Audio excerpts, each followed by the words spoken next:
का बस एक ही माध्यम है और वो है कर्म योग। आप अपना कर्म करते जाइए और वो कर्म धर्म के साथ होना चाहिए। और धर्म की जो व्याख्या है पुराणों में, हिंदू शास्त्रों में,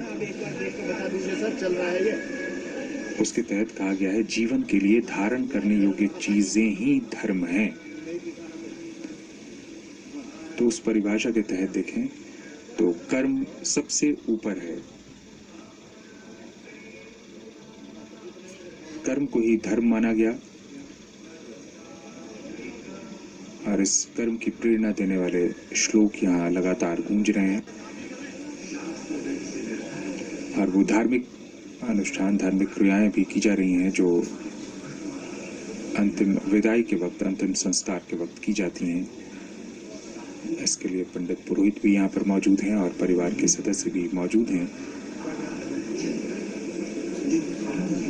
मोक्ष धाम कहा जाता है निगमबोध घाट को, जिस मोक्ष धाम में अब वो प्रक्रियाएं चल रही हैं। सभी लोगों ने, यहाँ जितने लोग मौजूद थे, सबने अरुण जेटली को श्रद्धांजलि दी है।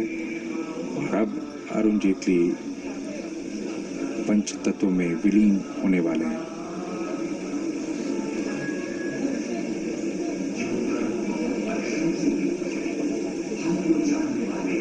गीता के श्लोकों में, जिन श्लोकों की गूंज आपको भी सुनाई दे रही है, उसमें कर्म के साथ साथ कई सारे उपदेश हैं जिनमें जीवन के गूढ़ रहस्यों से पर्दा उठाने की कोशिश की गई है, उनसे पर्दा उठाया गया है और कर्तव्य और धर्म की बातें की गई हैं। आदमी का जीवन कैसा होना चाहिए, उसे किस तरह के कर्म करने चाहिए, इस पर भी उसमें पूरी व्याख्या की गई है, जिनका महत्व ऐसे वक्त में खास तौर पर ज़्यादा होता है, ज़्यादा बढ़ जाता है। और इन श्लोकों का जाप, इनकी गूंज माहौल को फिर से कर्म की ओर प्रवृत्त करती है, क्योंकि मोक्ष धाम में आकर एक विरक्ति का माहौल हो जाता है, क्योंकि जो भी आया है उसे एक न एक दिन जाना है।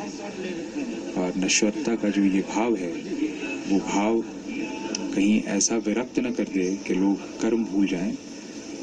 इसलिए ये उपदेश जो जीवन का सार है, वो यहाँ पर